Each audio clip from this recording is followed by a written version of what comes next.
मैते पांगल यामना मरु ओइरबा अपडेट खर पुरगा लाक्तरी हजिकी अपडेट निको हजिकी अपडेट आइदी पुंग अनि की मतुंगदा पुंग अनि की मतुंगदा ईरान दा करी करीनो ओइत्रिसे असिगी मतंग निको यामना कल्ली लांसी इचनाव में याम साथीना माइक लाब्रा मकोन लाब्रा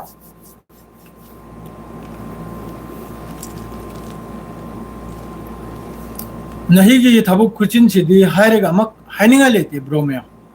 नुंसीजरबे इचनाव न कोइदा हाइनिंगा तमनिंगा लेते ngasi thabuk je hojik ta kumimni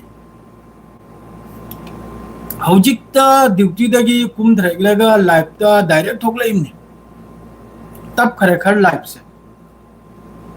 kaino nungai tobum tawre je sam tawre khar tab khare ada gonta tang taw chi live se dui matung da live asilo jalde ada gonta nahi di world cup ni semi final ni Spain amasung France ki adu ai budi kanam da support taw jare ngasi gi one ai di hande gi joi France Mbappe support taw dun live ni adu hojik joi France me te Mbappe bu ni support taw je Mbappe ngam bu mataw ta adu ni som da world cup su sanari mayam su yengim ni adu ga som da nakalam da taw risina bu yamna sathi ne henjal bani ngasi pung ani gi matung da Iran da taw be lan pun maksi Iran bu ye thek thudek pagi Iran bu lan jida mai thi ba pi bu ginate Iran da lan tawrsi karna de Strait of Hormuz si kanana control tawgani Iran ki thaw si kanana control tawgani asini Iran ki lan Iran ki taraf ta gi su hojik lawrang pung ani gi matung da jawab pi ba lepte Iran ki taraf ta adumak pa hojik Donald Trump na harisina bu Strait of Hormuz simana control tawrani sini aduga 20% Strait of Hormuz tagi mawon da piba mathaw tani sini asida su yamna kanna hundo hunjin lai madre di somda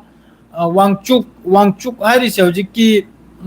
hunger strike tawri se asigi su Al Jazeera da pauchi tholak reko pauchi kabak sangani mayam adu makha ta badum harke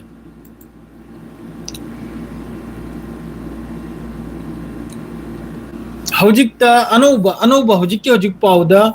America gi taraf ta gi Strait of Hormuz si amaka blockade tawba hokre aduga Iran gi hojiki Bushehr Bandar Abbas madredi Mahsar madredi Abadan asima khaisida America gi taraf ta gi anouba strike ni America gi taraf ta gi anouba Iran manungda asi hoji hawra imni hoji lawrangi adu America gi Donald Trump na harisina bu Iran gi hoji ki Natanz hairi mofam si ten important Iran gi nuclear site ta aside ne mane attack to ni se magi laksa hai bu karuna da Iran si pura ye check to dekna pura machi im da tanjal khare gane kaino nungai khidre da machi im da Iran si bu hoijal khare ga Strait of Hormuz si mana control to ba aduga toll tax lo mana asini adu hojiki Iran gi pung ani gi matung dani ayuk lan tawna khara ayuk ta gi lep ki juna pung ani gi matung da America gi taraf ta gi strike to wo gre Bushehr Bandar Abbas madredi Mahsar madredi Abadan adu gi matung da Iran gi taraf ta gi US ki side ka da Kuwait Bahrain Jordan adredi adu go loinna oil tanker anim da Strait of Hormuz ta asida UAE gi taraf ta gi harisina bu UAE gi jahas ani ni ko hojik Iran na kanum to asida India gi miem su si karamni hojik ki Strait of Hormuz sida India gi mi mamang da hom su khare America gi strike ta silent ni handak na bu Iran gi strike ta India gi miem sirim na asida su bas embassy moy gi ambassador du khak tani ko khali se India da adu mamang da America na ahum hato khib do India macha aduradi wahid kalam leite India gi adura wahid kalam leite sida Kuwait ki taraf ta gi har se bu social media da mokoi na hare se Iran ki taraf ta gi capture lakwa drone amasung missile makai du mokoi ni intercept to bugi wani asida su mokoi masen ta hoji kanom si condemn si taw nodran lai ri ko kanom gi Kuwait ki taraf ta gi UAE de attack to ba condemn to ba madredi UAE de attack to ba Kuwait na condemn to ba Kuwait de attack to ba UAE na condemn to ba si am kana hojik ta chali nari hojik ta makoi makai se dum hai na dna sidi ngu pau hai bu Trump goes back on 20% tariff announcement Strait of Hormuz si Trump की तरफ तक लाउ थोड़ी में 20% Strait of Hormuz की तारीफ मोई की टैक्स से डोनाल्ड ट्रम्प की माने कंट्रोल तो रनी सिनी स्ट्रेट ऑफ होर्मुज करीम ते स्ट्रेट ऑफ होर्मुज कराना ते स्ट्रेट ऑफ होर्मुज से पाइजल बा अमसुंग ईरान की थाव सिदा मखुद चलबा असिनी डोनाल्ड ट्रम्प ओइगेरा यूरोप ओइगेरा माइकी मरी ने पामिसे करेगा दिसी की रीजन से लोमते ने थाव थोक पसी ईरान दे याम साथिन थो याबा मादरे दी सोम दा ईरान की तरफ तक सु ईरान की प्रेस टीवी दा फोंगदरप पाव करम सुलै को हजिक की 20% सिगी हाइब कांदा ईरान की फॉरेन मिनिस्टर अब्बास अराक्ची ने हर सिनेबो अखोय अदुरै हेन ताना लौगनी सिनी पैसा हजिक की डोनाल्ड ट्रम्प ने 20% हारी दो ईरान की फॉरेन मिनिस्टर अब्बास अराक्ची ना अदु की ऑपोजिट स्टेटमेंट हाइबो अखोय अदुदगी सो हेन ताना लौगनी असि माहरे अदुगा ईरान की आईआरजीसी की तरफ हर सिनेबो स्ट्रेट ऑफ होर्मुज से मखोयना हांदक सु मखोयना कंट्रोल तौर इमनी तुंग द सु मखोयना कंट्रोल तौगनी फ्यूचर द सु मखोयना कंट्रोल तौगनी हजिक सु मखोयना कंट्रोल तौरिसी वाली मगरिब अजाल वाली ताऊ मगरिब अजाल वाली हाई ब्रो चार ब्रो बो कमाइन तो गे लान से इस लान याम साथी ने कल ले लान से ngasi se pawani hum la kanim ne du ngasi se paw lak pa ngam hodre seng na do paw si yam sathin kal le sida jordan do oigera oman do oigera kuwait do oigera iran की तरफ ते की पूरा या खोई की फरंग चाइ भी है ने एतेगम तो दरने अदुई मोंग दनी होजिक तो उनरी से पूरा मई हो भी ने अदुगा स्ट्रेट ऑफ होर्मुज की मया से समंदर की मया सिदनी होजिक अमेरिका की तरफ ते की टारगेट तो इसे परे होइना अदुगा होजिक डोनाल्ड ट्रम्प नहर चिनबु नटान साइन लैरि से मखोय की नटान सारि से पूरा न्यूक्लियर साइट से पूरा कोई की चिंग मखादना बा उनथों न लुंग की चिंग मखादा अदुरा ममांग दसु अमेरिका अमसुंग इजराइल ना मखोय की JBU 57 क्राफ्ट तो स्ट्राइक प्रोग्राम नि अदुगा सु कसु तो गंगम की तरफ होजिक अमका अदुदा डोनाल्ड ट्रम्प की तरफ तगी अदुगी मथक्ता लान तो नि बा होजिकता अदरे दी क्लियर वामा मैम खंगौरो वर्ल्ड कप सेमीफाइनल अनि सी लोय बने हयेंग की मतुंग दे ngasi सेमीफाइनल नि दुरा हयेंग सेमीफाइनल नि दुरा हंचित कम तो येंगो अमेरिका ना हंचित से हयेंग लेरेगा हंचित से अमेरिका ने करी मोंग दे ईरान की मथक्ता लान तो रे करी की मोंग दा लोय मक्त की इजाजत लो खरे मखोय की कांग्रेस हाइंक्रा मयामम ले गिबदो ममांग दा लान यादे अदु डू इट हाई खरे डू इट हाई लोय चल लो सिनी तो थोक लो सिना बा होजिक पूरा अमेरिका की खुला ने अदुन ने अमेरिका ने जी मोंग की स्ट्राइक तो इबा है ईरान की मनुंग दा अदु ईरान द पब्लिक सु सिरिम नि पब्लिक प्लेस अम प्लेस लोय मक्त येंग दे बिदनी स्ट्राइक तो इसे अदरे सोम दा मक्का फ्रंट अमगा हाम करे हुटी अमसुंग अरब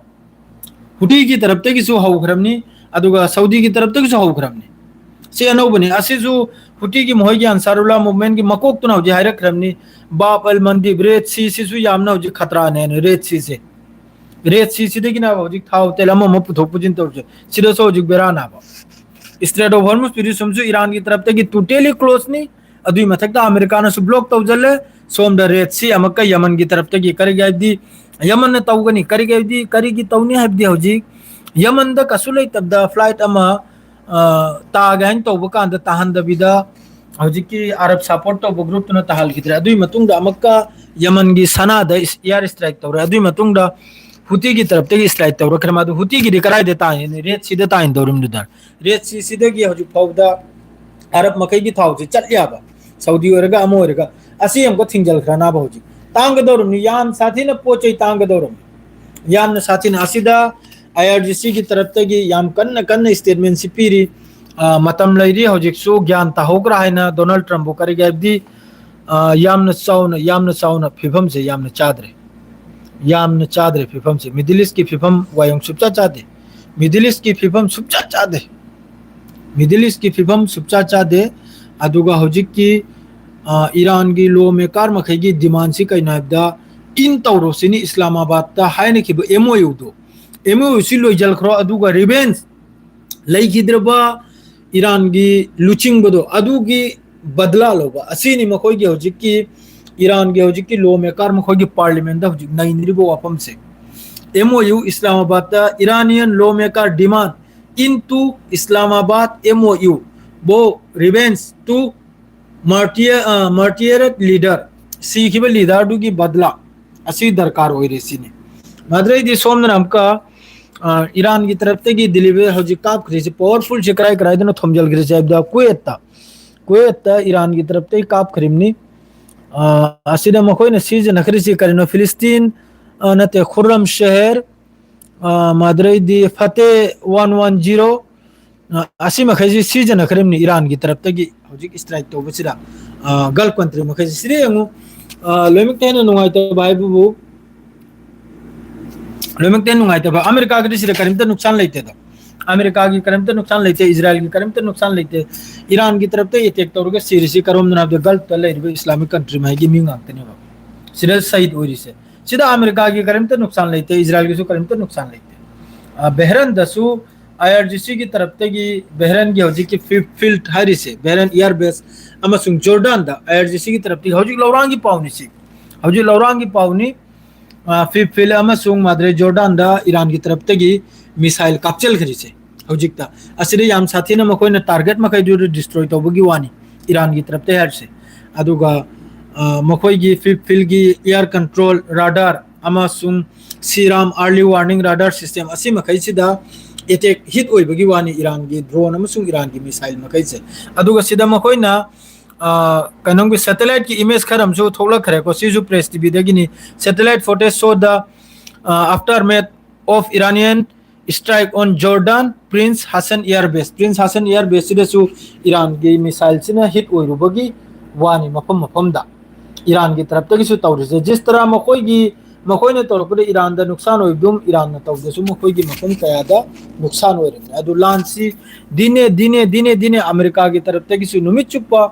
लान तौबगी मफम से चाउथोरक हेंजलई अदुगा ईरान की तरफ तगिसु लान तौबगी फिफम से चाउथोरक हेंजलई अदुना गल्फ से यामना चाउना लान अम उइरकपै फिफम अम लेरे यामना चाउना हाइबो पूरा तुम ताकपगी फिफम अम लाखरे स्नाव में अदुनी स्नाव चंग हजु फौगी अपडेट से मखा ताबा हमको नुदांग